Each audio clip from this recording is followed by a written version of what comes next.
The harsh reality is that how you spend your 20s will make or break your future. Of course, there are outliers, but for the vast majority of people, this holds true. Dopamine and modern comforts have become so normal that 99% of the population is docile, just way too comfortable, and heavily risk averse. The solution is simple, so here are 3 steps to future-proofing yourself. By the time you turn 30, life hits you like a truck. It is not hard to observe this fact in society. Your time dries up and your habits compound. They are much harder to break. If you didn't take care of your health, it will catch up to you and you will lose more time. If you didn't start a business, you need more effort to get out of a job. It will take longer to get out. Your mental peak starts to decline in your 30s. You don't have the knowledge and experience that comes from forging your own path. People miss out on that one a lot. I'm 26. I can only speak so much here, right? I'm not 30 yet, so why am I even talking about this? But I can attest to the fact that people have told me that I am more wise than 50-year-olds or other people that don't have the experience. Like, how much can you actually learn and know if you just do the same thing every single day for 50 years of your life? And of course, you have commitments. So a house, spouse, work, and possibly children. And again, this isn't the case for everyone. And if you are in your 30s, don't let this discourage you, right? Face reality. You will have to put in more effort for a longer period of time than a 20-year-old would have to. It is what it is. Start doing it now. But being young presents the most traps. So there's social conditioning. In other words, you may not even realize the trap that you've dug yourself into by the time you're 25, 26, 27. You may not have watched a video like this or some other video of people trying to make you aware of the life you have not lived yet, your life. And another trap is, of course, the dopamine-laden entertainment, the stuff that we naturally gravitate towards, right? When you're bored, where does your attention go? It goes to your phone. You open up Instagram. You don't even know it. 5 minutes later, you're just scrolling and you're watching some random reel. And then, of course, there is comforts, new modern comforts like video games, Netflix, and just other things that cross over with the dopamine cheap entertainment that make people not want to branch into the unknown and discover new things and find new opportunities for themselves and become aware of their potential. So thankfully, the solution is simple, but not easy. The first step is to build your body. Most successful people that I've talked to have always started with some form of exercise, right? I started in the gym. That was my first obsession.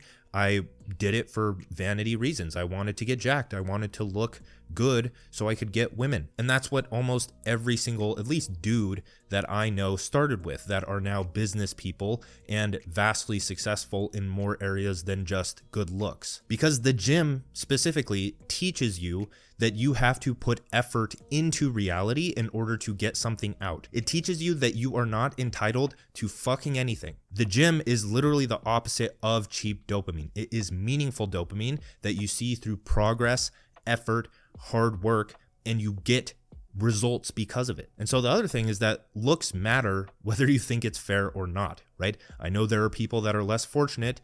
There's genetic outliers, there's other things like that. Do what you can. But for people that are fortunate to be able to improve their looks to the absolute maximum, why are you not doing that? It's the same thing with business, right? Grabbing attention is the first step to being able to display your value, right? So you have to catch attention with content in order to convert into money.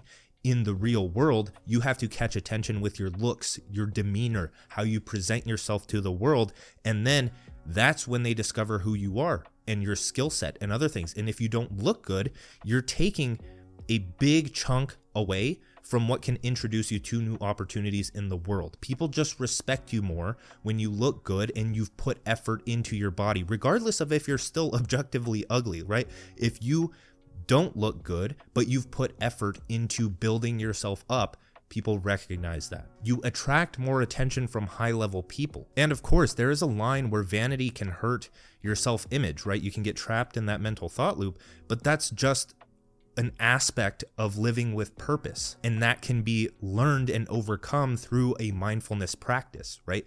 When you're pursuing anything, whether it be looks, money, whatever, there's always something you can compare yourself to. When you're moving forward and making progress in the world, that is where suffering is born, out of desire And so you need to learn to manage that. It doesn't mean you just avoid it completely and not expose yourself to experience through actually moving through the world and making progress. You have to do both. Peace and progress. Practice both skills. And lastly, you can look good and not be a narcissistic fuck. And we start with building the body because you can start right now. You don't have to wait until, oh, I have this certain skill set in order to make income from my business. No, you go to the gym right fucking now. And the benefits of it transfer over into clear thinking, a strong mindset, and just more physical energy. When you prioritize your body, your mind and finances follow because you're improving the vessel from which those things come. So the second thing after building your body is to build your mind. Your level of mind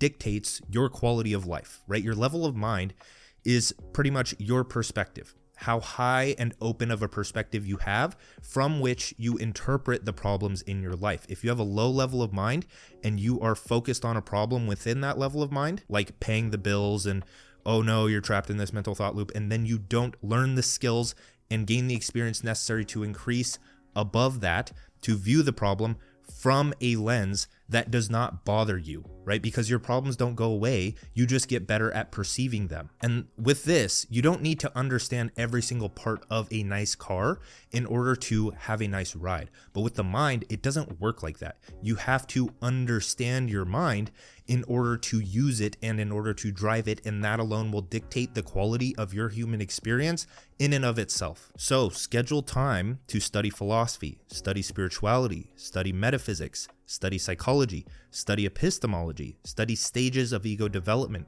study spiral dynamics, study the mind. This is a lifelong pursuit of mastery. You will become powerful. So on top of that, we need to use our mind to make progress in reality. So we adapt to the modern landscape by creating a vision for your future, deconstructing it into goals, acquiring knowledge and skills, and making small daily improvements. Focus on your health, wealth, and happiness. I also have a video called Society is a Pyramid Scheme, how to take back control of your life, something like that.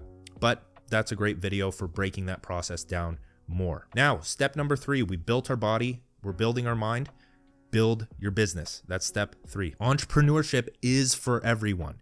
I just went on an entire 10-minute rant in the last video, so go watch that. And I can handle objections all day about this, but entrepreneurship is for everyone. You are an entrepreneur right now. You have value to provide and you provide it to some people. All you need to do is put that value on the internet or in front of people with a price tag on it, and boom, you're an entrepreneur. Strip your mind of the limiting beliefs of what you think entrepreneurship is and just start contributing to humanity and getting paid for doing so. That's entrepreneurship, by helping other people. So business is how you channel your interests, skills, and expertise to impact others at scale. And as Alan Watts would say, sensible people get paid for doing what they enjoy doing. And if you want to live a fulfilling life, you need to leverage all 5 intrinsic drivers: curiosity, purpose, passion, autonomy, and mastery. You need to create and have full control over the lifestyle you wish to live. Business is how you get there. And no, you don't need to start a billion-dollar company. The internet has leveled the playing field for skill and knowledge acquisition and just being able to build a product and put it in front of someone. Evolution has led to this point of us coming full circle to how our ancestors were entrepreneurs, and you just all work in your little community, and it's like a little utopia that you live in. And now it's much more larger scale and global. So you don't need a $1 billion company. You need a one-person business. You need a specific set of skills that you learn, the ones that you want to learn. You generate traffic on social media by putting yourself in public as a personal brand. And it's as simple as this. You create a product that would have helped your former self, right? Or would have helped you get to where you are faster, because personal development is about solving your own problems. Business is about solving other people's problems. So if you solve your own problems and you create something to help you with that, like a planner. If I need mental clarity, I'm going to create a planner or journal, and then I'm just going to sell that to others. Set a goal, find a problem, learn how to solve it, document how you solved it, distill it into a replicable process, give it to others that want to be helped, do it offline, and it's called growth, do it online, and it's called business. That's it. So in your 20s, to make the most of them, you realize your potential by becoming aware of the rut that you were digging yourself in just by the default state of humanity. That's how you're born. Your consciousness is chaotic. unless we order it. Don't waste your 20s. Build your body, build your mind, build your business, and like, comment, subscribe, check the links in the descriptions. 2-Hour Writer, learn how to write online under a compelling brand. Digital Economics Masterclass, learn how to productize yourself, brand, content, product, promotions, everything that you will ever need. Modern Mastery Community, join for $5. Cool people, 180 plus strategies, way too much in there for such a low price. Enjoy the rest of your day. Oh, last thing, I started an animation agency. If you want animations that took me from 250K to 1 million plus on Instagram, I sell those now. Check the link in the description for Keyframe. It's expensive, so serious creators only that actually want to see substantial quality, increasing quality in their brand, and substantial growth. Peace.